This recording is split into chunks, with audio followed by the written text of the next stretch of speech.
নমস্কার। কথায় কথায় কথামৃত অনুষ্ঠানের 493তম পর্বে আপনাদের স্বাগত। আপনারা এই অনুষ্ঠান দেখছেন প্রাণারাম বাংলা ইউটিউব চ্যানেলে, যেখানে সপ্তাহের প্রত্যেক দিন সম্প্রচারিত হয় এই কথায় কথায় কথামৃত অনুষ্ঠানটি। শুরুর সময় থাকে রাত্রি 9টা, আর এই চ্যানেলেই প্রত্যেক সপ্তাহের শনিবার সম্প্রচারিত হয় শ্রী শ্রী মায়ের কথা। শুরুর সময় থাকে সন্ধে 6টা। এই অনুষ্ঠানে শ্রী শ্রী রামকৃষ্ণ কথামৃততে আজ আমরা প্রবেশ করব নতুন একটি দিনে এবং পাব নতুন নতুন চরিত্র এবং শ্রীরামকৃষ্ণের অমীয় বাণী। প্রবেশ করব শ্রী শ্রী রামকৃষ্ণ কথামৃততে, যার সূচনায় কথামৃতকার শ্রীযুক্ত মহেন্দ্রনাথ গুপ্ত বা শ্রীম বা মাস্টার মহাশয় উদ্ধৃত করেছেন, তব কথামৃতং তপ্ত জীবনং কবিভিরীড়িতং কল্মষাপহং শ্রবণমঙ্গলং শ্রীমদাততং ভুবি গৃণন্তি ये ভূরিদা জনাঃ। ঠাকুর শ্যামপুকুর বাটিতে নরেন্দ্র প্রভৃতি ভক্ত সঙ্গে বসিয়া আছেন। বেলা 10টা। আজ 27শে অক্টোবর 1885, মঙ্গলবার, আশ্বিন কৃষ্ণা চতুর্থী, 12ই কার্তিক। এইখানটিতে আমরা স্মরণে রাখছি যে গতকাল অবধি যে প্রসঙ্গে আমরা ছিলাম, যে দিনের প্রসঙ্গে, সেটি ছিল 26শে অক্টোবর 1885, অর্থাৎ এর ঠিক আগের দিন। সেই দিন শ্রীরামকৃষ্ণের চিকিৎসার জন্য, তিনি তো শ্যামপুকুর বাটিতে অবস্থান করছেন, তার চিকিৎসার জন্য ডাক্তার মহেন্দ্রলাল সরকার মহাশয় এসেছিলেন এবং তার সঙ্গে শ্রীরামকৃষ্ণের তথা ভক্ত শ্রীযুক্ত গিরিশচন্দ্র ঘোষ, মাস্টার মহাশয় স্বয়ং, এদের অনেক কথা হয়েছিল। এবং ডাক্তার সরকার এমন এমন সব কথা বলছিলেন যেগুলো কিনা যুক্তির দিক থেকে কতকটা ঠিক আছে, আবার কতকটা খুবই অগভীর। অনেক কিছু প্রসঙ্গ তিনি করেছেন এবং ফ্রি উইল নিয়ে অনেক কথা হয়েছে। ডাক্তারবাবুর অস্থিরতা তার মধ্যে প্রকাশ পেয়েছে, যে তিনি যেন তার যে মত সেটিকে যা হোক করে সমর্থন করার, টিকিয়ে রাখার চেষ্টা করছেন। গিরিশবাবু এবং মাস্টারমশাই খুব শান্ত মনে উত্তর দিয়েছেন। এইসব হয়েছে শ্রীরামকৃষ্ণের সমক্ষে, কারণ ঠাকুর শ্রীরামকৃষ্ণ যেগুলি ভাবেন ডাক্তারবাবু তার বিপরীতে যুক্তি বিস্তার করছিলেন। যুক্তি যে কেউ বিস্তার করতেই পারেন, কিন্তু ওই যে গিরিশবাবু এবং মাস্টারমশাই ধৈর্য সহকারে খুবই ভদ্রভাবে সেই যুক্তির যে সীমাবদ্ধতা সেগুলিও ধরিয়ে দিচ্ছিলেন করে প্রীতিপূর্ণ পরিবেশে প্রসঙ্গের অবসান হয়েছিল। সেটি স্মরণ রেখে আমরা দেখছি যে কথামৃতকার, আমরা যতটা শুনলাম তারপর কি লিখেছেন। ঠাকুর নরেন্দ্র, মণি প্রভৃতির সহিত কথা কহিতেছেন। নরেন্দ্রনাথ ছিলেন স্বামীজি, যিনি উত্তরকালে স্বামী বিবেকানন্দ, আর মণি মানে মাস্টার মহাশয় স্বয়ং। কিন্তু তাঁরও এই পদ্ধতি যে কখনো কখনো মাস্টার নাম যেটি ব্যবহার করেন তারও অন্তরালে চলে যান, আরও ছদ্মনামের গভীরে যেন লুকিয়ে থাকতে চান। এইখানে সেইভাবেই মণি বলে নিজের পরিচয় দিলেন বা দিলেন না। আবার আমরা দেখব পরেই আবার মাস্টার এই কথাটিও ব্যবহার করবেন। ঠাকুর নরেন্দ্র, মণি প্রভৃতির সহিত কথা কহিতেছেন। নরেন্দ্র: ডাক্তার কাল কি করে গেল? একজন ভক্ত: সুতোয় মাছ গিঁথেছিল, ছিঁড়ে গেল। অর্থাৎ ডাক্তারবাবু ঠিক রাস্তায় আসছিলেন, কিন্তু তারপর এই বিপর্যয় হয়েছে। শ্রীরামকৃষ্ণ সহাস্যে: বড়শি বেঁধা আছে, মোড়ে ভেসে উঠবে। কি সুন্দর করে বলছেন যে ওই যে ডাক্তারবাবু যে ভাবটা নিতে গিয়েও পারলেন না, এবং বুদ্ধির অস্থিরতাজনিত কি একটা বিপর্যস্ত অবস্থা দেখালেন। যেই কিনা একজন ভক্ত বলছেন সুতোয় মাছ গিঁথেছিল, ছিঁড়ে গেল, শ্রীরামকৃষ্ণ সঙ্গে সঙ্গে ওই ভাবটিকেই নিচ্ছেন, ওই উপমাটিকেই যেন নিচ্ছেন, নিয়ে বলছেন যে না না, ছিঁড়ে যে গেছে, কিভাবে গেছে? বড়শি বেঁধা আছে, ওই বড়শিটা নিয়ে সে ডুবেছে, মোড়ে ভেসে উঠবে। তাহলে বড়শি বেঁধা আছে মানে যে ছিপ ফেলেছিল তার উপস্থিতি রয়ে গেল তার মধ্যে, মোড়ে ভেসে উঠবে। তার মানে যে ওই বড়শিটা থেকে যাবে। সেই রকম শ্রীরামকৃষ্ণ যে ভাবটি দিচ্ছেন তিনি তো জোর করে চাপিয়ে দেন না, মঙ্গলের জন্যই প্রদান করেন। এইটা কালে কালে ফল হবেই, এবং কালে কালে মানে আয়ুক্ষয় হয়ে গেলেও তারপরে এই তো বিশ্বাস করা হয় যে ওই সত্তা চলতেই থাকে। ডাক্তারবাবু এখন এইসব বিশ্বাস করেন না, শ্রীরামকৃষ্ণ তার দিক থেকে বলছেন যে ওই বর্ষি থেকেই যাবে, আয়ুক্ষয় হলে ওই ভাব ভেতরে থেকেই যাবে, সেটি আত্মপ্রকাশ করবে কোনো না কোনো ভাবে, এই জন্মে হয়তো হলো না, এই সমস্ত ইঙ্গিত থেকে যাচ্ছে যখন বলছেন মোরে ভেসে উঠবে। নরেন্দ্র একটু বাহিরে গেলেন, আবার আসিবেন। ঠাকুর মনির সহিত পূর্ণ সম্বন্ধে কথা কহিতেছেন। শ্রীযুক্ত পূর্ণচন্দ্র ঘোষ, এর কথা আমরা আগে অনেকবার পেয়েছি। শ্রীরামকৃষ্ণের বালক ভক্ত, মাস্টারমশাইয়ের ছাত্র। শ্রীরামকৃষ্ণ গৃহীদের মধ্যে একমাত্র একেই, মানে ইনি তখন বালক, কিন্তু পরবর্তীকালে দেখা যাচ্ছে যে গৃহী যারা হয়েছেন তাদের মধ্যে একমাত্র একেই ঈশ্বর কোটি বলে নির্দেশ করেছেন। পূর্ণচন্দ্রের দিকে খুব মন পড়ে আছে তার। তিনি বলেন যে এই পূর্ণের আগমনের সঙ্গে সঙ্গে মা যাদের দেখিয়ে দিয়েছিলেন তাদের আশা সম্পূর্ণ হলো। এরপরেও ভক্তেরা যাবে মায়ের কাছে, মায়ের কাছ থেকে উপদেশ শুনবে, এইরকমভাবে তিনি বলতেন। খুব বিস্ময়ের কথা হচ্ছে যে শরীর যখন খুব খারাপ, এই শ্যামপুকুর বাটির পর্বেই তো আমরা দেখছি, সেখানেও বিশেষভাবে তিনি ভক্তদের জন্য ভাবিত হচ্ছেন, তাদের কল্যাণ মঙ্গল কামনা করছেন, তারা কেন আসছে না এইটির জন্য ব্যস্ত হচ্ছেন। এবং পূর্ণচন্দ্র সম্পর্কে ওই রকমই একটা মিষ্টি ব্যস্ততা, ব্যাকুলতা লক্ষ্য করা যাচ্ছে ঘুরে ফিরে। ঠাকুর মনির সহিত পূর্ণ সম্বন্ধে কথা কহিতেছেন শ্রীরামকৃষ্ণ। তোমায় বলছি এসব জীবের শুনতে নাই। প্রকৃতিভাবে পুরুষকে আলিঙ্গন চুম্বন করতে ইচ্ছা হয়। পুরুষকে যেখানে তার মধ্যে বন্ধনীর মধ্যে, তারপরে বন্ধনীর মধ্যে মাস্টারমশাই দিয়েছেন ঈশ্বরকে। এই কথা বলছেন যে এসব জীবের শুনতে নাই। জীবের মানে যারা সাধারণ সংসারী মানুষ, তাদের কথা বলছেন। এবারে বললেন যে প্রকৃতিভাবে এরকম করতে ইচ্ছে হয়। তাহলে পুরুষ প্রকৃতি আমাদের সাংখ্য এবং অন্যান্য দর্শনে এই প্রসঙ্গ আছে। সেখানে শ্রীরামকৃষ্ণ বলছেন প্রকৃতিভাবে পুরুষকে আলিঙ্গন চুম্বন করতে ইচ্ছা হয়। ওই যে উনি বললেন যে এসব জীবের শুনতে নাই, তাহলে মাস্টারমশাই সেটিকে প্রকাশ করে দিলেন কেন কথামৃতের মধ্যে? এ তো কথামৃত যে কোনো মানুষই পড়তে পারেন, তাকে তো আলাদাভাবে কিছু বলাও যাবে না, আটকানোও যাবে না। তাহলে এটা করলেন কেন? হয়তো পরে তিনি সেরকম বুঝেছেন, ঠাকুরের কৃপায় এই প্রসঙ্গ দিয়েছেন। মণি, নানা রকম খেলা, আপনার রোগ পর্যন্ত খেলার মধ্যে। এই রোগ হয়েছে বলে এখানে নূতন নূতন ভক্ত আসছে। তো শ্রীরামকৃষ্ণের লীলার কথা বলছেন মাস্টারমশাই, এবং বললেন আপনার রোগ পর্যন্ত এই খেলার মধ্যে।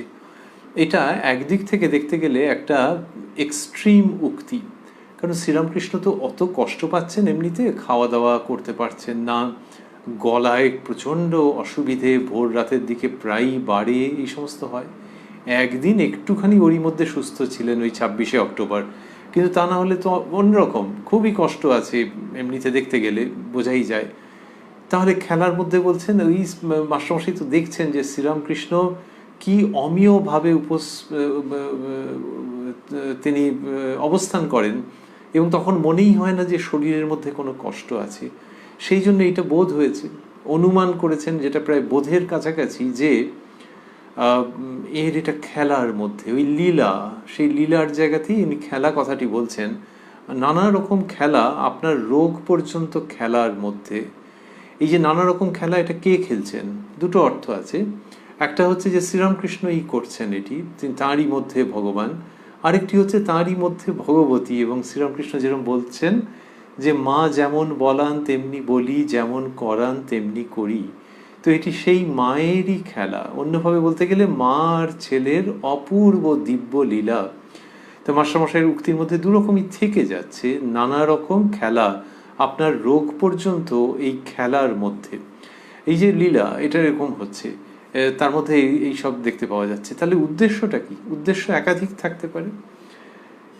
যথা অন্যতম উপদেশ হচ্ছে যে মানুষকে এটি অবহিত করা যে মানুষের শরীরে এইসব অসুখ সুখ যাই থাকুক না কেন, ঈশ্বরকে নিয়ে থাকার ব্যাপারটা কীরকম হতে পারে, সেই রকম জীবনযাত্রা কীরকম হতে পারে, সেই রকম যথার্থ আনন্দপূর্ণ জীবন কেমন হতে পারে এই দেখো। এটি অন্যতম। আর কি আরও উদ্দেশ্য থাকতেই পারে? মাস্টারমশাই সেটি বলছেন, এই রোগ হয়েছে বলে এখানে নূতন নূতন ভক্ত আসছে। তার এছাড়া আরও সব নতুন নতুন সব আসছেন। তো আজকেই হয়তো আমরা আরেকজনের সন্ধান পাবো, শ্রীযুক্ত শ্যাম বসু তার নাম। তাই এরকম নানান রকমের সব ভক্তেরা আসছেন। তা সেটা মাস্টারমশাই দেখছেন, তাদের সকলের কথা হয়তো কথামৃততে নেই, উনি সেটা দেননি যে তার সম্পর্কে তার সঙ্গে আলাদা করে কথা হয়নি বা তিনিও কিছু বলেননি, কিন্তু নতুন ভক্ত এসছেন। এইখান থেকে মাস্টারমশাইয়ের মনে হচ্ছে যে এই নতুন ভক্তেরা আসছেন ঠাকুরের অসুস্থতার খবর পেয়ে, শারীরিক অসুস্থতার, এটাও একটা উদ্দেশ্য যে যার জন্য এটি হয়েছে। তাহলে কি ভক্ত সংখ্যা বাড়ানো? সেরকমভাবে নয়, যত মানুষ আসবেন তত তাদের কল্যাণ হবে, এটাই তো শ্রীরামকৃষ্ণের ইচ্ছে। তো সে দক্ষিণেশ্বর থেকে তিনি ছুটে ছুটে গেছেন কলকাতায় ভক্তদের দেখবার জন্যে, গিয়ে খবর পাঠিয়েছেন বালক ভক্তদের। তাদের কাছে আর ওনার কি প্রাপ্তি? বড়দের কাছেও কোনো প্রাপ্তির আশা আকাঙ্ক্ষা তিনি রাখেন না, আর ছোটদের তো আরোই, কিন্তু তাদের জন্য ব্যাকুল হয়েছেন। তো এখন কলকাতায় এসছেন, শ্যামপুকুরে রয়েছেন, উত্তর কলকাতা অনেকের পক্ষেই আসার সুবিধে, এবং আরও আরও ভক্ত আসছেন। এইটা বোধহয় ওই খেলা বা লীলার অন্যতম উদ্দেশ্য। মাস্টারমশাই সেইটিই ব্যক্ত করছেন, শ্রীরামকৃষ্ণ সেটাকে সমর্থন করছেন। করে একজন ভক্তের নাম নিয়ে বলছেন, মাস্টারমশাই লিখছেন, শ্রীরামকৃষ্ণ সহাস্যে ভূপতি বলে, রোগ না হলে শুধু বাড়ি ভাড়া করলে লোকে কি বলতো? আচ্ছা ডাক্তারের কি হলো? তা বলছেন যে শুধু বাড়ি ভাড়া করলে, যে শ্যামপুকুরে এসছেন এই ভক্তদের সঙ্গে দেখা করবেন বলে, আর ভক্তরাই বাড়ি ভাড়া দিচ্ছে। তা ভূপতি বলে ভক্তের কথা বলছেন যে সেই রকম বলে যে এইটা একটা উপলক্ষ, যে এই জন্য বাড়ি ভাড়া করা হয়েছে, এটি বলছেন। তার মানে ওর এই সমর্থনের জায়গাটা রয়েছে, বুঝতেই পারা যাচ্ছে। কিন্তু করতে করতে ওই বাক্য শেষ করতে করতেই তিনি বলছেন, আচ্ছা ডাক্তারের কি হলো? ডাক্তারের কি হলো মানে ওইটাই যে ডাক্তার এই রকমভাবে ভেতরে ছটফট ছটফট করছে কেন? ওই উদাহরণ যে বড়শিতে মাছ গিঁথে গেছে, তারপর ছটফট ছটফট করছে। আচ্ছা এ তো ভালো বস্তুই পেয়েছিল, কিন্তু পেয়েও ওরকম ছটফটানি করছে কেন? এতে তো মনের শান্তি আসার কথা, ভেতরে নানান রকমের সংশয় থাকে, সেখানে অমৃত বর্ষিত হচ্ছে, তারপরেও এইরকম করছেন কেন ডাক্তারবাবু? তার ওই মনের ভাব নিরাকারের দিকে, এবং ঈশ্বর মানতে চান না, অবতার মানতে চান না, এইসব নানান রকম আছে। তো তো শ্রীরামকৃষ্ণ বলছেন, আচ্ছা ডাক্তারের কি হলো? অথচ ডাক্তারবাবুর মধ্যে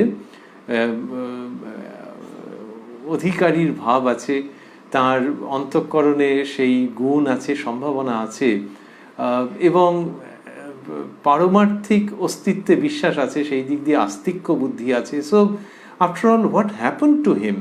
শ্রীরামকৃষ্ণ বলছেন যে আচ্ছা ডাক্তারের কি হলো? মণি এদিকে দাস্য মানা আছে, এদিকে দাস্য মানা আছে, আমি দাস তুমি প্রভু। আবার বলে মানুষ উপমা আনো কেন? এগুলো আগের অংশগুলি অনুসরণ করলেই বোঝা যাবে যে মাস্টারমশাই কি বলতে চাইছেন, যে ডাক্তারবাবু মানুষ উপমা চান না, যে ঈশ্বর বা সচ্চিদানন্দ মানুষ রূপে অবতীর্ণ হয়েছেন এইসব পছন্দ করেন না। এদিকে দাস ভাবটা মানেন, দাস্য মানা আছে, আমি দাস তুমি প্রভু। এবারে আমি দাস তুমি প্রভু, এটা তো দ্বৈত ভাবের সঙ্গেই বেশি সম্বন্ধিত। অদ্বৈত নিরাকার চিন্তা করলে আবার প্রভু দাস এসব থেকে আসবে, ওখানে তো উচ্চারণের মধ্যেই দ্বৈত ভাব রয়ে গেল। তা সেই জন্যে এই দুটো কি করে হচ্ছে? তা বললেন এদিকে দাস্য মানা আছে, আমি দাস তুমি প্রভু, আবার বলে মানুষ উপমা আনো কেন? শ্রীরামকৃষ্ণ দেখলে আজ কি আর তুমি তার কাছে যাবে? মণি খপর দিতে যদি হয় তবে যাব। শ্রীরামকৃষ্ণ বলছেন দেখলে, তার মানে হচ্ছে এই দেখো ওর অসঙ্গতিটা দেখো, কিন্তু সেটা অসঙ্গতি জায়গাতে মাস্টারমশাইয়ের সঙ্গে তিনি সহমত সেই জন্য নয়। এটা বোঝাই যায় যে শ্রীরামকৃষ্ণের আনন্দ আছে, যে ওই যে দাস্য ভাব যেটা ডাক্তারবাবুর আছে, তার মানে দেখছো ওর সম্ভাবনা আছে। আর ওদিকে আবার দ্বৈত ভাব নিতে চায় না। কি করে না লোকটা? এইরকম একটা স্নেহপূর্ণ অভিব্যক্তি দেখলে, স্নেহপূর্ণ বোঝা যাচ্ছে তার পরের বাক্য থেকেই, আজ কি আর তুমি তার কাছে যাবে? কেন যাবেন তিনি? শ্রীরামকৃষ্ণ কিন্তু বলছেন না যে গলার অসুখের রিপোর্টিংয়ের জন্য, তার মনটা পড়ে আছে ওই ডাক্তারবাবুর মধ্যে যাতে ঈশ্বর বুদ্ধি হয়, তার মধ্যে যাতে দ্বৈত ভাবের মাধুর্য সঞ্চারিত হয়, আর অদ্বৈত নিরাকার যদি ভালো লাগে তো লাগুক না, কিন্তু এক পেশে কেন হচ্ছে, এই সব মিলিয়ে আমরা তো বলতে পারবো না যে ডাক্তারবাবুর অন্তঃকরণটিতে তিনি কি দেখতে চান, কোন ভাবের প্রকাশ বিকাশ সিদ্ধি দেখতে চান, সেইটা কতদূর কি হলো। এই তুমি আজকে তার কাছে যাবে, এইভাবে করে মাস্টারমশাইকে জিজ্ঞেস করছেন। আর মাস্টারমশাইয়েরও বোঝা যাচ্ছে একটা ইচ্ছে রয়েছে, কিন্তু সেটা শ্রীরামকৃষ্ণ বললে তবে, আর ঠাকুরের অসুখের প্রসঙ্গটাও তো রয়েছে, সব মিলিয়ে বলছেন খপর দিতে যদি হয় তবে যাব, তার মানে বললেই তিনি যাবেন, এইটি বলছেন। শ্রীরামকৃষ্ণ, বঙ্কিম ছেলেটি কেমন, এখানে যদি আসতে না পারে তুমি না হয় তারে সব বলবে, চৈতন্য হবে। এগুলি এত অপূর্ব। বঙ্কিম একে শ্রীরামকৃষ্ণ দেখেছিলেন ওই 1884 শেষের দিকে, ডিসেম্বর মাসের শেষের দিকে। আমরা রয়েছি 1885 27 অক্টোবর, তার মানে বছর খানেক আগে তিনি দেখেছিলেন। বাগবাজারে বাড়ি, ছাত্র, কম বয়সী ছেলে, আর শ্রীরামকৃষ্ণ বুঝেছিলেন যে তার ভাবটি ভালো, সেই তার জন্য তার মন রয়েছে। আচ্ছা, শ্রীরামকৃষ্ণের বয়স কত এখন? 49 বছর। তো 49 বছরেরও বেশি। তা তিনি কি করছেন যে সেই বঙ্কিমের জন্য, সেই ছেলেটির জন্যে তিনি ব্যস্ত হচ্ছেন। তাহলে ওই যে 1884-তে দেখা হয়েছে, তারপরে আর যোগাযোগ হয়েছে কি সেটা আমরা বলতে পারবো না, হয়ে থাকার সম্ভাবনাও আছে। কিন্তু ওই ছেলে এমন কিছু একটা, সে বিরাট, তার পরিচয় আমরা পাচ্ছি না, কিন্তু আসল পরিচয় স্বরূপ সেগুলো তো ঠাকুর বুঝতেন। আমাদের শুধু ভাবতে ভালো লাগে, পুনরায় স্মরণ করছি যে যার আপাত দৃষ্টে ওই রকম শরীর খারাপ, তিনি সন্ধান করছেন একটা স্কুল গোয়িং বয়, সেই রকম বয়সের একটি ছাত্র, তার সম্পর্কে বলছেন যে বঙ্কিম ছেলেটি কেমন। দিস ইজ শ্রীরামকৃষ্ণ's কাপ অফ টি। এই তার এইটি পছন্দ, যে কি ভালো লাগছে, এই ভালো লাগছে ভক্তদের সম্পর্কে ভাবতে, ভক্তদের কল্যাণের সম্পর্কে। অনেক সময় হয় যে ভক্ত আবার তিনিও শ্রদ্ধাপূর্ণ, তিনি মাঝে মাঝে আসেন, তিনি ভালো ভালো সব বলেন, সেখান থেকে একটা অন্য রকম থাকে, বোথ ওয়েজ। কীরকম বোথ ওয়েজ? সেটা হচ্ছে যে যদি কেউ এসে বলল যে আপনি কি সুন্দর বুঝিয়েছেন, আপনি এই, আপনি তাই, তাহলে সাধারণ মানুষের ক্ষেত্রে অনেক সময় ওটা একটা প্রাপ্তির ব্যাপার থাকে, যে আমিও তার জন্য ভাবছি, আর সেও আমার খুব হালকা ভাষায় বলে ন্যাওটো। তো এই সে এসে বেশ আমার কাছে এসে গুটিসুটি মেরে বসে থাকে আর বলে যে আমার কথাও শুনতে ভালো লাগছে। সাধারণত ম্যাচিওরড মানুষের সম্পর্কে এটা হয়ে থাকে। ভক্ত লোক আছে, এসে বিনীতভাবে বসে আছে এবং ভালো ভালো কথা বলছে এর সম্পর্কে। একটা স্কুলের ছেলে যদি হয়, তার তো আর ওই রকম ব্যাপার নেই, ওটা অনেকটা পোশাকি মনোভাব থেকেও হয়, ইত্যাদি নানান রকম। স্কুলের ছেলে সে আর কি দেবে, কিন্তু দিচ্ছে ওইটাই, তার ভেতরের সুকুমার বৃত্তি, সেইটাই শ্রীরামকৃষ্ণ নিয়ে আস্বাদন করছেন। তাহলে যার ওরকম 49 বছরের বেশি বয়স, আর এইসব ছেলেদের বয়স 15-20 মতো হবে, তার দ্বিগুণেরও বেশি বয়স, তিনি এই শরীর খারাপের সময় বঙ্কিম ছেলেটি কেমন এইসব বলছেন। কি অপূর্ব যে ওই দিকে মন পড়ে রয়েছে শ্রীরামকৃষ্ণের। তার দেহাবসানের পর এইরকম কত ছেলে, তারা শ্রীরামকৃষ্ণ এবং মেয়ে, তখন তো মেয়েরা সরাসরি বাইরে প্রকাশ্যেরম বেরোতে পারতেন না, কিন্তু এই যে বঙ্কিম ছেলেটি কেমন বলছেন, এর মধ্যে দিয়ে একটা অদ্ভুত ব্যাকুলতা এবং ভবিষ্যতের প্রতি আহ্বান থেকে যাচ্ছে। এরকম কত ছেলে এবং কত মেয়ের কথা তিনি ভাবছেন, তারা তার উক্তিতে, তার জীবনে, তার বাণীতে আকৃষ্ট হয়ে কিরকম কিরকম হয়ে গেছে, জীবন বদলে গেছে এবং উন্নত হয়ে গেছে। কেউ গৃহে থেকে, কেউ আশ্রমিক জীবনে প্রবেশ করে ওই তার জন্য একেবারে জীবন পণ করে দিয়েছেন, জীবন সমর্পণ করে দিয়েছেন শ্রীরামকৃষ্ণের জন্যে।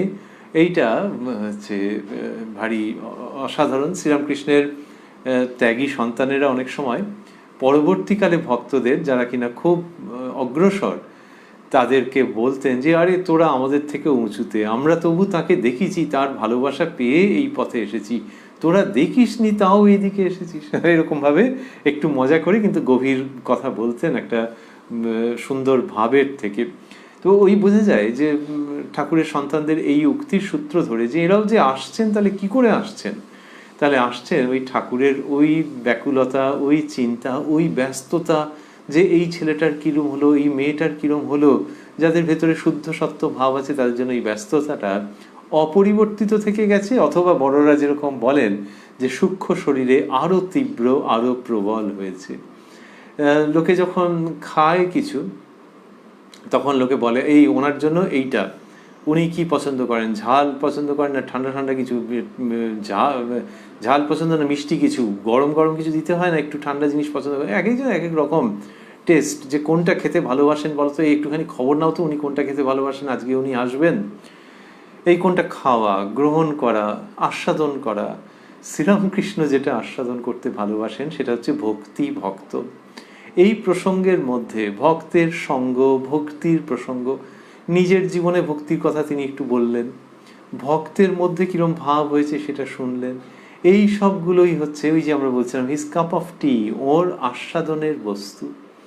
গলার অসুখ তো কি হয়েছে, down with it, I just don't care. গলা দিয়ে খান না তো তিনি, হৃদয় দিয়ে আস্বাদন করেন।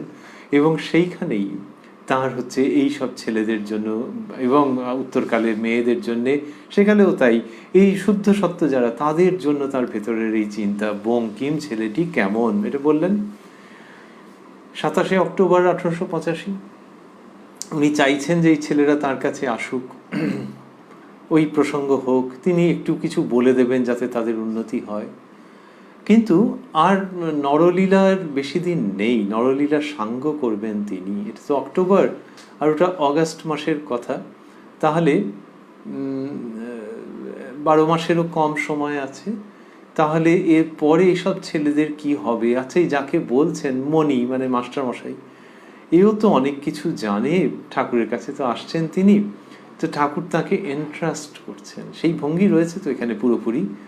এখানে যদি আসতে না পারে, তুমি না হয় তারে সব বলবে, চৈতন্য হবে। কি সুন্দর এই তুমি না হয় তারে সব বলবে, তার মানে আমার ওর জন্য প্রাণ কাঁদছে। আর যদি এখানে ও না আসতে পারে, তুমি তাকে সমস্ত বলবে, চৈতন্য হবে। এই চৈতন্য হবে, এইটি শ্রীরামকৃষ্ণের হচ্ছে ইচ্ছে, যে যাতে তার চৈতন্য হয়। এই জন্যই শ্রীরামকৃষ্ণের সব কিছু, তার এই স্থূল শরীরে থাকা, তার লীলা, তার বিভিন্ন স্থানে যাওয়া, তার বিভিন্ন জনের সঙ্গে দেখা করতে চাওয়া, সেই সমস্ত হচ্ছে এই জন্যে যে যাতে তাদের চৈতন্য হয়। চৈতন্য মানে কি? উনি বলতেন যে চৈতন্য মানে ওই মানুষ তো মান হুঁশ, যে হুঁশটা হচ্ছে ওইটাই যে ঈশ্বরই সত্য আর সব দুদিনের।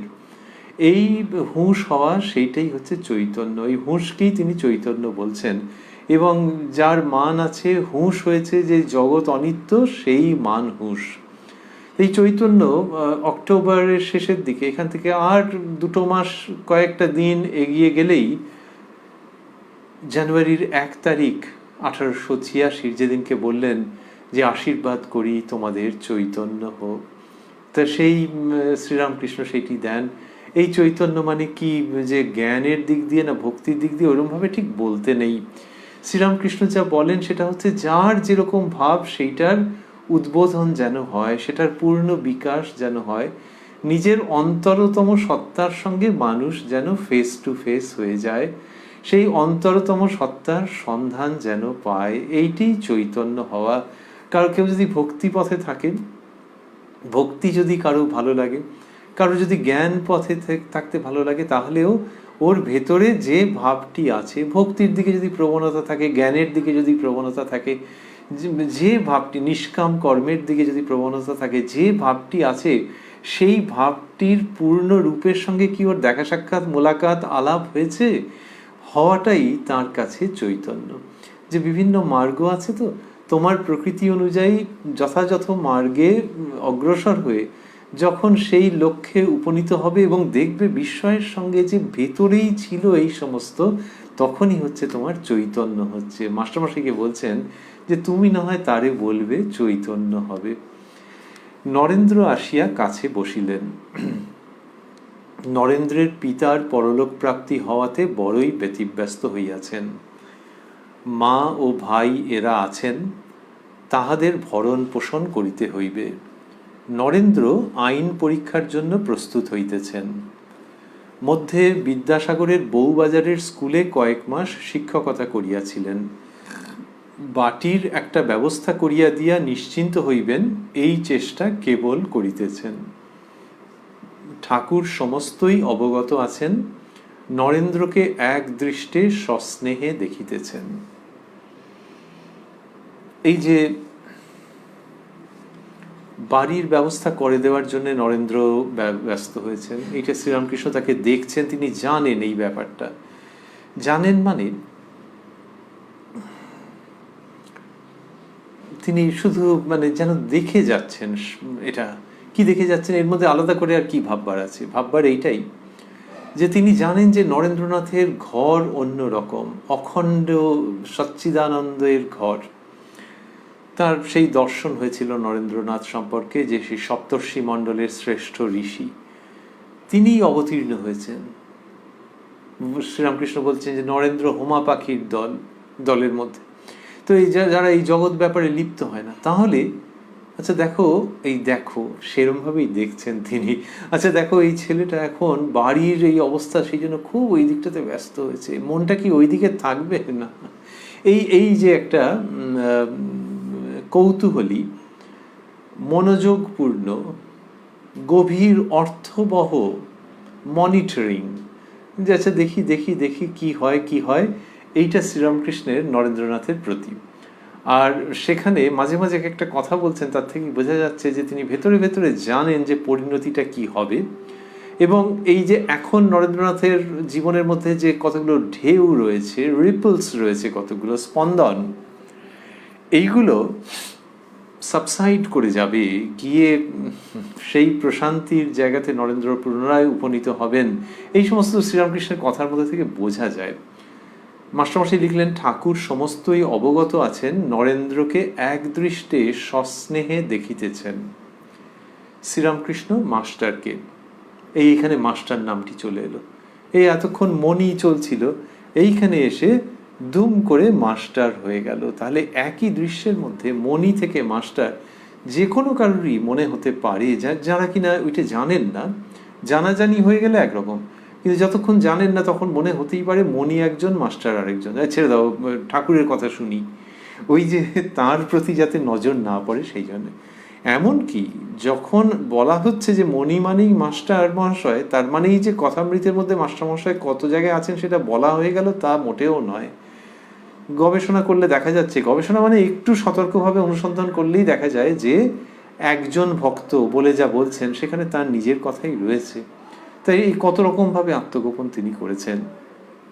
শ্রীরামকৃষ্ণ মাস্টারকে, আচ্ছা কেশব সেনকে বললাম যদৃচ্ছা লাভ, যে বড় ঘরের ছেলে তার খাবার জন্য ভাবনা হয় না, সে মাসে মাসে মুসোহারা পায়। তবে নরেন্দ্রের অত উঁচু ঘর তবু হয় না কেন?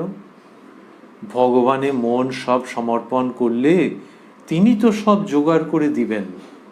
এইটা ওই যে বলছিলাম আমরা, মনোযোগ দিয়ে যেন দেখছেন, এবং যেন ব্যাপারটা মেলাতে গিয়ে কিরকম একটা অসুবিধে হচ্ছে, কিন্তু মেলানোর কথা পরেও আবার বলবেন। আপাতত এরকম বলছেন যে আচ্ছা এরকম হচ্ছে কেন? আচ্ছা কেশব সেনকে বললাম যদৃচ্ছা লাভ, কেশব সেনের কথা বলছেন কেন? গল্পের ভঙ্গি, যদৃচ্ছা লাভ। এই সাধুর যখন খুব উচ্চ অবস্থা হচ্ছে, ভারতবর্ষের আদর্শের মধ্যে রয়েছে, যে তখন তিনি আর কিছুর জন্য ব্যস্ত হন না, এমনকি নিজের খাদ্য সংগ্রহের জন্য ব্যস্ত হন না। অজগর সাপ যেরকম করে কোনো কোনো সময় বছরের মধ্যে, যে চুপচাপ বসে থাকে, যে যা আসবে সেইটা সে খাবে, কিন্তু সে নিজে অগ্রসর হচ্ছে না। তো এইরকম বলা হচ্ছে, তো সে যদৃচ্ছা লাভ।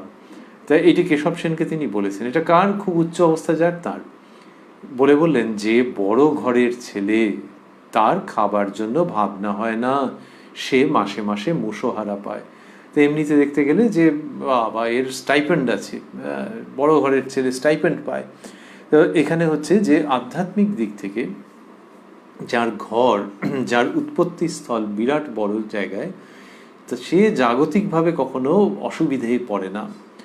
এইবার বলছেন যে তবে নরেন্দ্রের অত উঁচু ঘর তবু হয় না কেন? এটি যেন তাঁরই একটা কিরম চিন্তা চিন্তা লাগছে। ভগবানে মন সব সমর্পণ করলে তিনি তো সব জোগাড় করে দিবেন। এটা বলছেন যে তাহলে এটা এরকম তাহলে হচ্ছে না কেন, নরেন্দ্র ব্যস্ত কেন? মাস্টারমশাই যেন কতকটা তথ্য তুলে শ্রীরামকৃষ্ণকে সান্ত্বনা দিচ্ছেন যে আগে চিন্তার কিছু নেই মাস্টার, আজ্ঞা হবে, আজ্ঞা হবে, এখনও তো সব সময় যায় নাই, সব সময় যায় নাই, অর্থাৎ একটা ছোট স্প্যানের মধ্যে আপনি ভেবে দুশ্চিন্তা করছেন, কিন্তু আর দেখা যাক না, এরকম মাস্টারমশাই বলছেন। এইবার ঠাকুর কি বলছেন অদ্ভুত। মাস্টারমশাই লিখছেন, শ্রীরামকৃষ্ণ, কিন্তু তীব্র বৈরাগ্য হলে ওসব হিসাব থাকে না। বাড়ির সব বন্দোবস্ত করে দিব, তারপর সাধনা করব, তীব্র বৈরাগ্য হলে এরূপ মনে হয় না। বললেন যে এইখানে তীব্র বৈরাগ্যের প্রসঙ্গ আনছেন, এটি নরেন্দ্রনাথের সম্বন্ধে এনেছেন। অন্য কেউ হলে কি চট করে এতটা বলতেন? মনে হয় না। নরেন্দ্রনাথের সম্পর্কে বলছেন যে কিন্তু তীব্র বৈরাগ্য হলে ওসব হিসাব থাকে না। তাহলে এই যে এই হিসেব থাকবে না তীব্র বৈরাগ্য হলে, তো নরেন্দ্রনাথের তো সেই রকমই অবস্থা। তিনি বিচারশীল, জাগতিক আসক্তি শূন্য। এই মা ভাইদের জন্য একটা চিন্তা হয়েছে, কিন্তু যখন তীব্র বৈরাগ্য, এটা বলছেন যে যার হয় তখন ওইসব হিসাব থাকে না। সেইটা আরও পরে বলবেন। তো এখানে বলছেন যে বাড়ির সব বন্দোবস্ত করে দিব, তারপর সাধনা করব, তীব্র বৈরাগ্য হলে এরূপ মনে হয় না। সন্ন্যাসের যে ভাব, তার মূল কথাটি এখানে বলছেন যে ওরকম হলে এটা হয় না। এই যে কথাগুলি তিনি বলছেন, এগুলি আমরা পরপর শুনব। এই তীব্র বৈরাগ্যের ভাবের কথা বলছেন, তার সঙ্গে সঙ্গে মাঝে মাঝে মন্দ বৈরাগ্য, বা মন্দ বৈরাগ্যও আমরা বলবো না, যে যেখানে কিনা জগৎকেই সব কিছু ভাবছে, তাদের কথাবার্তাগুলো কীরকম ফানি সেটা দেখো, মজাদার কীরকম, সঙ্গতিহীন দেখো, এরকমও মাঝে মাঝে মন্তব্য করছেন। বলছেন কিন্তু তীব্র বৈরাগ্য হলে ওসব হিসাব থাকে না। বাড়ির সব বন্দোবস্ত করে দিব, তারপর সাধনা করব, তীব্র বৈরাগ্য হলে এরূপ মনে হয় না। সহাস্যে গোসাই লেকচার দিয়েছিল কোনো একজন, তা বলে 10,000 টাকা হলে ওই থেকে খাওয়া দাওয়া এইসব হয়, তখন নিশ্চিন্ত হয়ে ঈশ্বরকে বেশ ডাকা যেতে পারে। তার মানে এস্টিমেট 10,000 এরকম আর কি। তার মানে 9,950 টাকা বা 99 টাকা হলে তখনও নয়, আরও আসুক, ব্যাস এইবার ঈশ্বরকে ডাকা যাবে। তা এইরকম আর কি বললেন যে গোসাই লেকচার দিয়েছিল, তার এই মত। শ্রীরামকৃষ্ণের যে হাস্যরস সৃষ্টি করছেন সে অপূর্ব।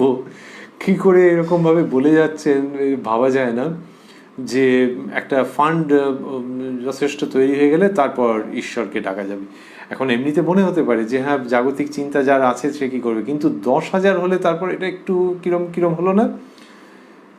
কেশব সেনও ওই ইঙ্গিত করেছিল, বলেছিল, মহাশয়, যদি কেউ বিষয় আশয় ঠিকঠাক করে ঈশ্বর চিন্তা করে, তা পারে কি না, তাতে কিছু দোষ হতে পারে কি?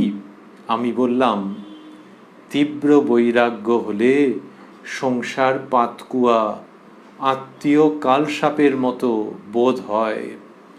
তখন টাকা জমাবো, বিষয় ঠিকঠাক করব, এসব হিসাব আসে না। ঈশ্বরই বস্তু আর সব অবস্তু, ঈশ্বরকে ছেড়ে বিষয় চিন্তা। ঈশ্বরই বস্তু আর সব অবস্তু, এই শব্দগুলি মাস্টারমশাই স্থূলাক্ষরে দিয়েছেন। পুনরায় অসঙ্গতি দেখাচ্ছেন। বলছেন, একটা মেয়ের ভারী শোক হয়েছিল। আগে নথটা কাপড়ের আঁচলে বাঁধলে, তারপর ওগো আমার কি হলো গো বলে আছড়ে পড়ল, কিন্তু খুব সাবধান নথটা না ভেঙে যায়। সকলে হাসিতেছেন। এটা বলছেন মাস্টারমশাই, এরকম লিখেছেন। ঠাকুর মনে হয় এর সঙ্গে একটু অভিনয় করেও দেখিয়েছেন, অঙ্গভঙ্গি করেও হয়তো দেখিয়েছেন, তিনি অসাধারণ নকল করতে পারতেন, এরা সব বলেছেন বিভিন্ন জায়গায়।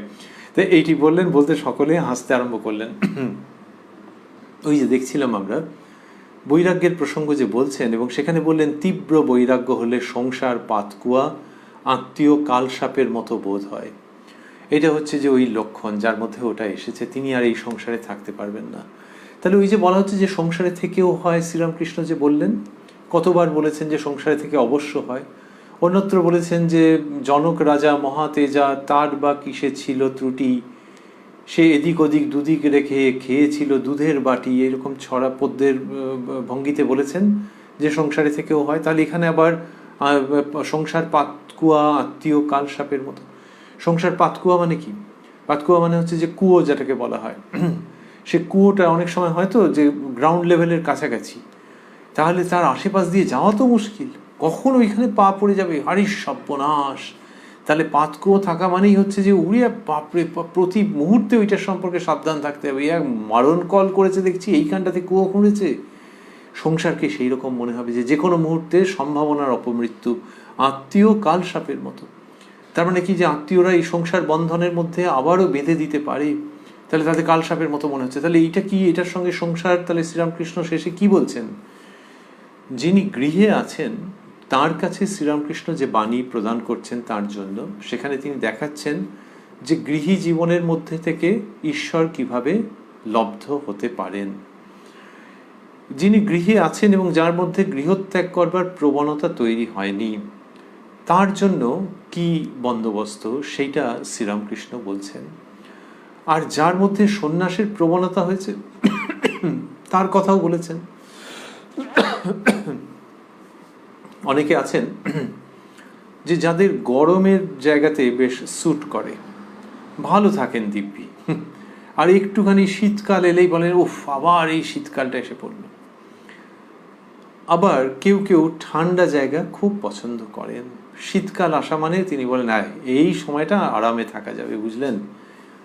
যিনি গরমের জায়গায় থাকতে ভালোবাসেন তার যে জীবনযাত্রা, আর যিনি ঠান্ডা জায়গায় থাকতে ভালোবাসেন তার যে জীবনযাত্রা, এটা যখন একটা ডাক্তার কেউ দেখবেন, তিনি কি ওর মধ্যে আবার প্লাস মাইনাস করবেন নাকি, যে এই লোকটা শুধু গরমের জায়গায় থাকতে ভালোবাসে, অথবা ওই কী রে ভাই ও ঠান্ডা একেবারে হিমশীতলে থাকতে ভালো। উনি বলবেন যার যা প্রবণতা, যে গরমের জায়গায় থাকে, যে ঠান্ডার জায়গায় থাকে। এইবার আপনি যদি গরমের জায়গায় থাকেন, শুনুন, আপনাকে জল বেশি খেতে হবে ইত্যাদি ইত্যাদি। যে ঠান্ডার জায়গায় থাকে তাকে হয়তো স্কিন নিয়ে আবার কিছু বললেন টললেন।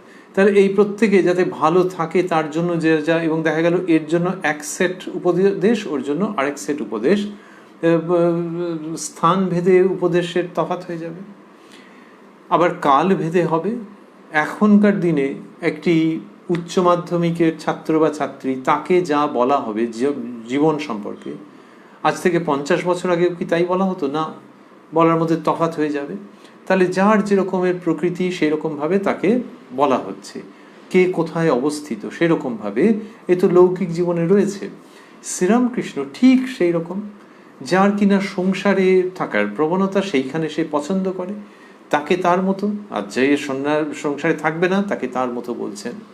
আচ্ছা, তাহলে দুজনকেই ঈশ্বরের প্রসঙ্গ বলা কেন? যে সংসারে আছে সে তাহলে বিষয় রসের মধ্যে যে আছে, এই তো বলা হলো যে তার ওই জায়গায় থাকতে ভালো লাগে, তাহলে তাকে আবার ঈশ্বরীয় প্রসঙ্গ এবং আস্তে আস্তে কর্মত্যাগ এইগুলো বলা কেন? ওকে তো ওই ভোগের প্রসঙ্গের মধ্যে যখন আছে তাহলে থাকতে দেওয়া যাক। আমাদের ভারতবর্ষের আদর্শ তো তা নয়। ভারতবর্ষ বলছেন যে যেটি, সেটা শ্রীরামকৃষ্ণের কথায় অদ্ভুতভাবে প্রকাশিত, যে চাঁদা মামা সকলের মামা। আকাশের যে চাঁদ উঠছে সেই তিনি সকলের, তেমনি এই ঈশ্বরীয় প্রসঙ্গ শুধু যে সকলের তাই নয়, সকলের অত্যাবশ্যক। যে গৃহে আছে, যিনি সন্ন্যাস জীবনে আছেন, সকলের জন্য প্রয়োজন। সেই তাকে পেলে জীবন পরিপূর্ণ হয়ে যায়, এবং তাকেই পেতে হবে, এটা মানুষ জীবনের উদ্দেশ্য। তাই গৃহীকে বলবো না কেন, সন্ন্যাসীকে বলবো না কেন? বরং সন্ন্যাসীকে বলছেন তিনি তো ওইটা স্পষ্ট করে দিচ্ছেন যে এই সন্ন্যাস জীবনের মধ্যে থাকলেও ঘটি রোজ মাজতে হয় যে মন অধোগামী হয়ে গেছে কিনা। তো সেখানে তাকে ওইটা বলছেন। তো আবার গৃহীকেও যে মনটাকে এমন করতে হবে যাতে সেটি ঈশ্বর লাভের উপযুক্ত হয়। তাহলে সন্ন্যাসী গৃহী দুজনকেই তিনি ওইভাবে বলছেন। আর যদি কারোর মধ্যে থাকে যে সংসার জীবন ত্যাগ করবার তার ইচ্ছে হয়েছে, তাহলে অবশ্যই তাকে তিনি সন্ন্যাস জীবনের কথা খুব করে বলবেন। তার কাছে যে ত্যাগী ছেলেরা এসছে তাদের খুব করে বলেছেন। সেই জায়গা থেকেই এই তীব্র বৈরাগ্যের লক্ষণ বলছেন, যে যার মধ্যে তীব্র বৈরাগ্য এসেছে। এইবার গৃহস্থ জীবনের তীব্র বৈরাগ্য আসতে পারে, হ্যাঁ পারে, যদি তীব্র, কারণ যিনি সন্ন্যাসী তিনিও তো একসময় সংসারের তথাকথিত সংসারের মধ্যেই ছিলেন। তাহলে যিনি গৃহস্থ, তার বয়স যাই হোক না কেন, তার মধ্যে তীব্র বৈরাগ্য আসতেই পারে। তীব্র বৈরাগ্য যখন আসে তখন সেইটির লক্ষণ কিরম হয় সেটা কেন বলছেন? নরেন্দ্রনাথের সম্পর্কে, যে এখন একটু নানান রকমের চিন্তা ভাবনার মধ্যে রয়েছে, কিন্তু কি জানো, মাস্টারমশাইকে বলছেন যে তীব্র বৈরাগ্য হলে এরকম হয়। তার মানে এই তীব্র বৈরাগ্যটাই নরেন্দ্রনাথের স্বভাব লক্ষণ, ওর প্রত্যেকটা লোমকূপের মধ্যে এটি আছে। You take it from me for certain. নরেন্দ্রনাথের এইটাই ভঙ্গি, ওই জন্য নরেন্দ্রনাথকে দেখে উদ্দীপন হচ্ছে শ্রীরামকৃষ্ণের, বোঝাই যায়। এবং তিনি তীব্র বৈরাগ্যের কথা বলছেন, যেটি বৈরাগ্যযুক্ত যে কোনো ছেলে বা মেয়ের জন্য চিরকালের অমীয় বাণী হিসেবে থেকে যাচ্ছে কথামৃতের মাধ্যমে। বললেন, আমি বললাম, কেশব সেনের প্রসঙ্গে আমি বললাম, তীব্র বৈরাগ্য হলে সংসার পাতকুয়া, আত্মীয় কাল সাপের মতো বোধ হয়। তখন টাকা জমাবো, বিষয় ঠিকঠাক করব, এসব হিসাব আসে না। এই যে টাকা জমাবো, ওইটা নিজের জন্য যে 10,000 টাকা, ওইটা তো একদম হাস্যকর চূড়ান্ত। কিন্তু যদি বাড়ির লোকের জন্য করে যায়, এখানেও শ্রীরামকৃষ্ণের উক্তির মধ্যে দুটি দিক আছে। একটি হচ্ছে যে বাড়ির লোকের জন্য যে করে যাওয়া, সেটাও যদি না করে যেতে পারে তাহলেও তাকে চূড়ান্তভাবে দোষী বলা যাবে না, কারণ যার তীব্র বৈরাগ্য এসছে তার নিজের দেহবোধই লুপ্ত হয়ে যেতে চায়। দেহের সম্পর্কেই তার ভাবনা চিন্তা থাকে না, যে শরীরটাকে ভালো রাখবো এইসব তার কোনো চিন্তাই থাকে না। নাও দিস ইজ দ্য কি টু দ্য হোল ইস্যু, যে শরীর সম্পর্কে যদি তার চিন্তা না থাকে তাহলে তার আর ওই সব দায়িত্ব কিছু থাকে না। কারণ মানুষের তো শরীরটাকে নিয়ে অনেক কিছু ভাবে, মানে শরীরের বিলাস ব্যাসনের প্রসঙ্গ ছেড়েই দেওয়া গেল, কিন্তু মিনিমাম যেটুকুনি, একটু যদি পেটে খিদে থাকে অথচ খাবার যদি সেরকম না থাকে, সেদিন সে কান্না পেয়ে যাবে। ডাক্তারি দিক থেকে দেখতে গেলে শরীরের কিচ্ছু ক্ষতি হবে না ওইটুকুনি খিদে আছে বলে, কিন্তু সে তখন ভাববে যে জগতের লোক খুব সুখে আছে, সব কটা বিশ্বাসঘাতক। তো শরীর সম্পর্কে মানুষের তো ওই রকম আইডেন্টিটি তৈরি হয়ে যায় শরীরের সঙ্গে, লক্ষণ। তো সেই শরীরের চিন্তা যদি কারোর চলে যায়, তখন he or she is exempted from worldly duties. এটা একটা অংশ, যে তাকে আর তুমি জোর করে বলতে পারো না যে এই তোমার এইগুলো কর্তব্য। এটা একটা দিক। আরেকটি দিক শ্রীরামকৃষ্ণ বলেছেন, যে পিতা মাতা তাদের অযত্ন যেন না হয়, সেইটুকুনি বন্দোবস্ত করতে হয়। মায়ের সম্পর্কে বলেছেন, মা ব্রহ্মময়ী স্বরূপা। অন্যত্র বলেছেন, বাবা মা কি কম জিনিস, মাস্টারমশাইকে বলেছেন। তো সেইটি তাদের যেন অযত্ন না হয়, ওইটা খুব সতর্ক থাকতে বলেছেন। কিন্তু অযত্ন মানে ওই আর কি, যে তারা যেন কষ্ট না পান। কিন্তু তাহলে রাজ সিংহাসনে বসিয়ে রাখবে, ও তো গৃহী লোকও কি পারে নাকি, ইচ্ছে থাকলেও। সুতরাং ওটা ছেড়ে দাও, কিন্তু তাদের যেন মানে বিশাল কষ্টে তারা পতিত না হন। এটা বি ট্রু টু ইয়ারসেলফ, এই জায়গায় যেন ফাঁকি না হয়ে যায়। এই মিলিয়ে শ্রীরামকৃষ্ণের এই বৈরাগ্যের অপূর্ব উপদেশ, সেইখানেই তিনি বলছেন যে নিজের জন্য যেন না হয়, তখন টাকা জমাবো, বিষয় ঠিকঠাক করব, এসব হিসাব আসে না। ঈশ্বরী বস্তু আর সব অবস্তু, এই কথাটি বললেন, বলছেন ঈশ্বরকে ছেড়ে বিষয় চিন্তা। তার মানে বৈরাগ্যের সঙ্গে ওটা হয় না। যদি কেউ ওই বিষয় চিন্তা করে, ওই 10,000 টাকার ওই দৃষ্টান্ত বা ওইটির প্রেক্ষিতে বলছেন যে ঈশ্বরী বস্তু আর সব অবস্তু, ঈশ্বরকে ছেড়ে বিষয় চিন্তা, এই রকম জায়গায় বলছেন নরেন্দ্রনাথের সম্পর্কে, নরেন্দ্রনাথের প্রসঙ্গে তাকে দেখে এইটি তার মনে হয়েছে। এইবার প্রসঙ্গটা কিরকম একটা অদ্ভুত দিকে চলে যাচ্ছে। মাস্টারমশাই লিখছেন, নরেন্দ্র এই সকল কথা শুনিয়া বাণবিদ্ধের ন্যায় একটু কাত হইয়া শুইয়া পড়িলেন, যেন গায়ে তীর গিয়ে লেগেছে, সেরকমভাবে কষ্টে পাশ ফিরে শুয়ে পড়লেন। বড় করুণ দৃশ্য, করুণ দৃশ্য, যে একটা সিংহ যেন একটা খাঁচার মধ্যে রয়েছে, যে খাঁচাটাকে অচিরেই সে তছনছ করে ভেঙে বেরিয়ে যাবে, কিন্তু টেম্পোরারিলি একটা ছোট্ট খাঁচার মধ্যে রয়েছে। এটা ভাবলে কীরকম কষ্ট হয় না? সেই রকম যেন নরেন্দ্রনাথ অ্যাবসলিউটলি টেম্পোরারিলি এই জাগতিক চিন্তার খাঁচার মধ্যে রয়েছেন। এটা হচ্ছে সেইরকম একটা বিরল মুহূর্ত। কোথা থেকে পেলাম আমরা? ওই যে মাস্টারমশাই লিখলেন যেটি, যে নরেন্দ্র আসিয়া কাছে বসিলেন। নরেন্দ্র পিতার পরলোক প্রাপ্তি হওয়াতে বড়ই ব্যতিব্যস্ত হইয়াছেন। মা ও ভাই এরা আছেন, তাদের ভরণ পোষণ করিতে হইবে। এই জায়গাটাতে একটা পিঞ্জরের মধ্যে যেন তিনি রয়েছেন টেম্পোরারিলি। তা সেই রকম একটা অবস্থা। এবার ঠাকুর তীব্র বৈরাগ্যের কথা বলেছেন। Now it's very difficult to reconcile right at that moment. যে তীব্র বৈরাগ্য হলে এরকম হয়, তাহলে কি এক্ষুনি এদের ছেড়ে ছুড়ে দিয়ে বেরিয়ে যাবো নাকি? আর দুটো ভাই কি খাবে, মায়ের কি অবস্থা হবে? আবার ইনি যা বলছেন সেটা মর্মে মর্মে বুঝতে পারছি। যখন ভেতরে এই সমন্বয় নিরসন কিছু করতে পারছেন না, দ্বন্দ্বের নিরসন করতে পারছেন না, তখন মানুষের তো ফিজিক্যালি ওটা হয়। তো যখন একজনকে কিছু জিজ্ঞেস করা হলো, সেটি বলতে পারছে না, উমা থেকে অজান্তে মাথা চুলকোতে আরম্ভ করে। তখন লোকে বলে, এই দেখো এইবার মাথা চুলকোচ্ছ তো। সেও তখন অপ্রতিভ হয়ে যায়। ফিজিক্যাল একটা কিছু মুভমেন্ট হয়, কত সময় লোকের দেখতে পাওয়া যায় মাথা চুলকোতে আরম্ভ করলো, চোখ মুখ লাল হয়ে গেল। বিভিন্ন রকমের প্রতিক্রিয়ায় দৈহিক এইসব হয়। তার মধ্যে মাথা চুলকোনোটা খুব অদ্ভুত ব্যাপার।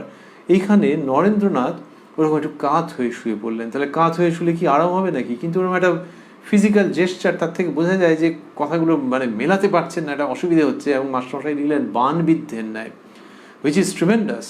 যে কেউ যদি তীরবিদ্ধ হয়ে যায় তাহলে যেরকম তার কষ্ট হবে, সেরকমভাবে পাশ ফিরে শুয়েছেন। এবার মাস্টারমশাই একটুখানি মজা করছেন আর কি। হ্যাঁ, এইটা এখানে একটা খুব সূক্ষ্ম জায়গা আছে। নরেন্দ্রনাথের কথা ওরকম লিখলেন, লিখে তারপর নিজেই লিখছেন তার মনের অবস্থা বুঝিয়া, মানে বুঝিয়া মাস্টারমশাই কি বলেছেন সেটা লিখছেন। তার মনের অবস্থা বুঝিয়া মাস্টার নরেন্দ্রের প্রতি সহাস্যে শুয়ে পড়লে যে এইরকম। তাহলে নরেন্দ্রনাথ কি হয়েছে? বানবিদ্ধের ন্যায় একটু কাত হইয়া শুইয়া পড়িলেন। তার মানে বোঝা যায় দুটো সম্ভাবনা আছে। আগে হচ্ছে যে একটা হচ্ছে যে একটু শোয়ার ভঙ্গিতে ছিলেন, এবার কাত হয়ে শুয়েছেন। আর একটা হচ্ছে যে সে ছেলে বসেছিল, এবার একটুখানি কাত হয়ে শুয়ে পড়েছে। এই দ্বিতীয় সম্ভাবনাটাও খুবই থাকছে এবং সেখানে চোখে পড়ছে। কি হলো, শুয়ে পড়লে যে, এরকমভাবে মাস্টারমশাই বলেছেন। কথাটার মধ্যে একটু অগভীরতা ছিল। নিজেই লিখছেন মাস্টার নরেন্দ্রের প্রতি সহাস্যে শুয়ে পড়লে যে। শ্রীরামকৃষ্ণ মাস্টারের প্রতি সহাস্যে, আমি তো আপনার ভাসুরকে নিয়ে আছি, তাইতেই লজ্জায় মরি। এরা সব, মাস্টারমশাই বন্ধনীর মধ্যে দিয়েছেন, অন্য মাগিরা পরপুরুষ নিয়ে কি করে থাকে। এটা হঠাৎ বললেন, এর মানে কি? মাস্টারমশাই ব্যাখ্যা করছেন যে নিজের ওইরকম একজন কারোর সঙ্গে একটা পারভার্টেড রিলেশন, তো সেই ব্যক্তি বলছেন যে তাতেই আমার লজ্জা হয়ে যায়। আর এরা সব পরপুরুষ নিয়ে কি করে থাকে, মানে এরা কি নির্লজ্জ টাইপের, এটা দেখে কিরকম অদ্ভুত লাগছে, আমি এইটুকুনির মধ্যে তাতেই আমার লজ্জা লাগে। যে কথাটা শুনতে কিরকম লাগছে, এইটা মাস্টারমশাইকে বলছেন। Now this is a very whipping remark. সেটা মাস্টারমশাই লিখলেন, লিখে বলছেন মাস্টার নিজে সংসারে আছেন, লজ্জিত হওয়া উচিত। নিজের দোষ কেহ দেখে না, অপরের দেখে। ঠাকুর এই কথা বলিতেছেন। কি অসাধারণভাবে এই জায়গাটা চলে এলো যে শুয়ে পড়লে যে, এটা যে নরেন্দ্রনাথকে বলেছেন, শ্রীরামকৃষ্ণ সঙ্গে সঙ্গে মাস্টারমশাইকে পুল ব্যাক করছেন। এই ওহে দাঁড়াও, কথার ওজন বুঝে বলেছো তুমি। এই শাসন রয়েছে এবং সেই শাসনটা আমরা জানছি কি করে? যাকে শাসন করেছেন সেই প্রণম্য মাস্টারমশাই নিজে ব্যক্ত করছেন, কথামৃতের মধ্যে লিখে দিচ্ছেন। এ অপূর্ব। তার এই যে ছদ্মনাম নিয়েছেন, কিন্তু ভাগ্যিস প্রকাশিত হয়ে পড়েছে যে এই সেই মাস্টারমশাই। নাহলে আমাদের একটু বুঝতে অসুবিধে হতো তো যে কোনজন। তাই সেই মাস্টারমশাই তিনি ঠাকুরের কাছে নিজেকে কিভাবে সঁপে দিয়েছেন। ওই যে দাস ভাবের কথা হচ্ছিল না, তো আমি প্রভু তুমি দাস। সেই দাস কি হয়, হাত জোর করে থাকে। যে প্রভু যেখানে হাসেন আমি সেখানে হাসি, লোককে বলি যে প্রভু এই জন্য হেসেছেন। প্রভু যখন চুপ করে থাকেন আমিও চুপ করে থাকি, আর সেই ভাব আমার কত ভালো লাগে, পরে লোককে বলি। প্রভু যখন আমাকে বকেন, আমাকে শাসন করেন, হুইপ মারেন মানসিকতার উপরে, সেটাও আমি উপভোগ করি আর লোককে বলি যে ওগো, উনি আমার কল্যাণের জন্য এইভাবে আমাকে শাসন করেছেন, তোমরা শোনো। শ্রীরামকৃষ্ণের প্রতি এই যে ভাব, এ অতুলনীয়। লোকে ভালো ভালো কথা, বেদ বেদান্তের কথা সমাধির কথা, ভক্তির কথা, এগুলো তো লিখবেই। হাসি মজার কথা হলো, মাস্টারমশাইয়ের সঙ্গে অন্তরঙ্গ বিভিন্ন কথোপকথন হলো, কিন্তু তাই বলে এই শাসন কান ধরে, যেটা হয়তো মাস্টারমশাই কত ছাত্রের করেছেন, আর এইখানে দ্য গ্রেট মাস্টার শ্রীরামকৃষ্ণ করছেন, কর্ণ আকর্ষণ করে এটি করছেন, সেইটা মাস্টারমশাই পুরো ছাপিয়ে দিচ্ছেন। লিখছেন যে মাস্টার নিজে সংসারে আছেন, লজ্জিত হওয়া উচিত, এইটি তিনি বলছেন। ঠাকুর কিন্তু এতটা বলেননি, মাস্টারমশাই নিজে এটা বলছেন।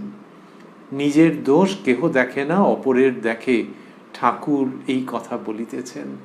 নরেন্দ্রনাথের জন্যে ঠাকুরের তো অন্য রকমের ভাব, তো ওই সব নরেন্দ্রনাথকে তিনি বলেছেন তার ভেতরের ওই জাগরণের জন্য, যাতে ওই শিকগুলোকে ভেঙে খাঁচা থেকে সেই সিংহ বেরিয়ে আসতে পারে। আচ্ছা, বেরিয়ে এলে তাহলে ওই যে মা ভাইদের চিন্তা, ওগুলো সব ভেসে যাবে? তা কেন? ঠাকুরই বলেছিলেন না যে যখন মা কালীর কাছে গিয়ে নরেন্দ্রনাথ কিছুতেই চাইতে পারছেন না, তখন বলেছিলেন যে তুই চাইতে পারলি না, যা, তো তাদের মোটা ভাত কাপড়ের অভাব হবে না। ভাত কাপড়ের অভাব হবে না, আগে বললেন মোটা ভাত কাপড়ের অভাব হবে না, তার মানে যে ন্যূনতম যে প্রয়োজনগুলো সেগুলো হয়ে যাবে। যা যা যা যা, মায়ের কাছে চাইতে পারেনি, নরেন্দ্রনাথ চাইতে পারেনি, ঠাকুর খুব খুশি। তো সেই সমস্ত তো পর্ব রয়েছে। তো এইখানে সুতরাং নরেন্দ্রনাথ ওইটুকুনি ব্যবস্থা করবে, কিন্তু এই মুহূর্তে একটু বেশি চিন্তিত হয়ে আছে। লোকে বলে যে কপালে চিন্তার ভাঁজ পড়েছে, সেটাকে যদি আমরা আলংকারিক অর্থে নিই, তাহলে নরেন্দ্রনাথের মধ্যে ওইটা, তার মানে একটু খাঁচার মধ্যে একটু ঢুকে এই খাঁচা ভেঙে বেরোতে হবে। ওই জন্যে তীব্র বৈরাগ্যের প্রসঙ্গ বলছেন, যেটা ওই মুহূর্তে নরেন্দ্রনাথের কাছে যেহেতু মীমাংসা করতে পারছেন না, সেই জন্য ওরকম হয়েছে। না মাস্টারমশাই বলেছেন কি, মাস্টার আবার কি এর মধ্যে নাক গলাচ্ছে কেন? সেইখানে শ্রীরামকৃষ্ণ বলছেন এই সব অপূর্ব জায়গা, মাস্টারমশাইকে কিভাবে তিনি ভালোবেসেছেন, এবং এই কথাটি যে দিচ্ছেন, মাস্টারমশাই যে লিখছেন, আমরা পুনঃ পুনঃ তাকে প্রণাম জানাচ্ছি মনে মনে, আর ভাবছি যে এই সবগুলো লিখেছেন বলে মাস্টারমশাই, ঠাকুর, শ্রীরামকৃষ্ণ, শ্রীযুক্ত নরেন্দ্রনাথ, এদের মধ্যেকার যে কথা, যে লীলা, যে অমৃত প্রসঙ্গ, সেগুলো কি অপূর্বভাবে আমরা পাচ্ছি এই কথামৃতের মধ্যে, যার 971 পৃষ্ঠায় আমরা রয়েছি। উদ্বোধন কার্যালয়ের প্রকাশিত সংস্করণের রয়েছি 27 অক্টোবর 1885-তে শ্রীরামকৃষ্ণের পদপ্রান্তে শ্যামপুকুর বাটিতে। তাঁরই কৃপা সাপেক্ষে এই অনুষ্ঠানে আপনারা আমরা আবারও মিলিত হব আগামীকাল প্রাণারাম বাংলা ইউটিউব চ্যানেলে, যেখানে সপ্তাহের প্রত্যেক দিন সম্প্রচারিত হয় এই কথায় কথায় কথামৃত অনুষ্ঠানটি। শুরুর সময় থাকে রাত্রি 9টা, আর এই চ্যানেলেই প্রত্যেক সপ্তাহের শনিবার সম্প্রচারিত হয় শ্রী শ্রী মায়ের কথা। শুরুর সময় থাকে সন্ধে 6টা। আজকে আমরা যে প্রসঙ্গের মধ্যে ছিলাম, সেখানে দেখলাম যে ওই ডাক্তার সরকার আগের দিন কি করেছেন, সেই সমস্ত প্রসঙ্গ শ্রীরামকৃষ্ণ উত্থাপন করলেন, এবং নিজেই বললেন যে ও বর্ষি গেঁথা আছে, মরে ভেসে উঠবে, এইসব প্রসঙ্গ হলো। তারপরে তিনি বঙ্কিম নামক যে বালক ভক্ত, তার সম্পর্কে তার চিন্তা ব্যাকুলতা ব্যক্ত করলেন। আর কি হলো, নরেন্দ্রনাথের প্রসঙ্গ দেখছিলাম আমরা, যেটি অনেকটা জুড়ে আমরা খুব আনন্দের সঙ্গে এবং মনোযোগের সঙ্গে শ্রবণ করবার প্রয়াস করেছি। সেখানে শ্রীরামকৃষ্ণ বললেন যে যদৃচ্ছা লাভ এই অবস্থা হয়, আর যখন মানুষ ওই ঈশ্বরের দিকে খুব অগ্রসর হয়। আর বললেন যে নরেন্দ্রের এরকম কেন হচ্ছে। মাস্টারমশাই বললেন যে আজ্ঞা হবে, এখনো তো সব সময় যায় নাই। শ্রীরামকৃষ্ণ তখন তীব্র বৈরাগ্যের কথা বললেন যে বাড়ির সব বন্দোবস্ত করে দিব, তারপর সাধনা করব। তীব্র বৈরাগ্য হলে এরূপ মনে হয় না। আর যারা ওই রকম সব সংসার করে, সংসারে সব গুছিয়ে তারপর সাধন সেই বলে, তাদের হালকা হালকা দৃষ্টান্ত দিলেন একটু সরস ভঙ্গিতে, আর বললেন যে তীব্র বৈরাগ্য হলে সংসার পাতকুয়া, আত্মীয় কালসাপের মতো বোধ হয়, ঈশ্বর বস্তু আর সব অবস্তু, ঈশ্বরকে ছেড়ে বিষয় চিন্তা। আর শেষের দিকে আমরা দেখলাম যে নরেন্দ্রনাথের এইটা শুনে যেরকম একটা অবস্থা হচ্ছে, যে ভেতরে ভেতরে ঠিক মেলাতে পারছেন না এই মুহূর্তে, সেটাতে মাস্টারমশাই একটু হাসতে হাসতে কিছু বলেছিলেন। শ্রীরামকৃষ্ণ সেখানে তাকে একটা উদাহরণ দিয়ে খুব তীব্রভাবে সতর্ক করে দিলেন। কাকে করলেন? তাঁরই অত্যন্ত স্নেহভাজন মাস্টারমশাইকে, যার উপরে তিনি গুরুদায়িত্ব অর্পণ করে রেখেছেন কথামৃত রচনার। এই যে গুরুদায়িত্ব অর্পণ করে রেখেছেন, সেই প্রসঙ্গটি স্মরণ করতে করতে আমরা আজকের অনুষ্ঠানে সমাপন করব যে বঙ্কিম ছেলেটির সম্পর্কে। এবার বঙ্কিমে ফিরি আমরা। বঙ্কিম ছেলেটি সম্পর্কে শ্রীরামকৃষ্ণ বলছেন তারই ভাষা, বঙ্কিম ছেলেটি কেমন, এখানে যদি আসতে না পারে তুমি না হয় তারে সব বলবে, চৈতন্য হবে। এই মাস্টারমশাই, ভেরি লাভেবল মাস্টার মহাশয়, তিনি এই কাজটি করে চলেছেন। আমরা বলছিলাম যে শ্রীরামকৃষ্ণ সূক্ষ্ম দেহে এইরকমভাবেই ব্যস্ত হচ্ছেন ছেলেদের জন্য মেয়েদের জন্য, আর এই মাস্টারমশাইকে তিনি ভার দিয়ে রেখেছেন কথামৃতের মধ্য দিয়ে, তো এটি হচ্ছে। সুতরাং মাস্টারমশাই ওই শ্রীরামকৃষ্ণের সহায়কারী রূপে উপস্থিত রয়েছেন এখনো পর্যন্ত, খুবই জাগ্রত রূপে শ্রীরামকৃষ্ণের কৃপায় তিনি অবস্থান করছেন, এবং শ্রীরামকৃষ্ণের ওই যে ইচ্ছা ও আশীর্বাদ ওটি মাস্টারমশাইয়ের ওপর ঝরে ঝরে পড়ছে আমাদের কল্যাণের জন্য। সেই আশীর্বাদটি হচ্ছে এই, আমাদের সকলের মঙ্গলের জন্য যেন ঠাকুর বলছেন এখানে যদি আসতে না পারে তুমি না হয় তারে সব বলবে, চৈতন্য হবে। ওং নিরঞ্জনং নিত্যম অনন্ত রূপং ভক্তানুকম্পাধৃত বিগ্রহং বৈ ঈশাবতারং পরমেশমিড্যং তং রামকৃষ্ণং শিরসা নমামঃ। রাম প্রাণারাম প্রাণারাম প্রাণারাম প্রাণারাম প্রাণারাম। কি যেন লোকানো নামে তাই মিষ্ট এত তব নাম।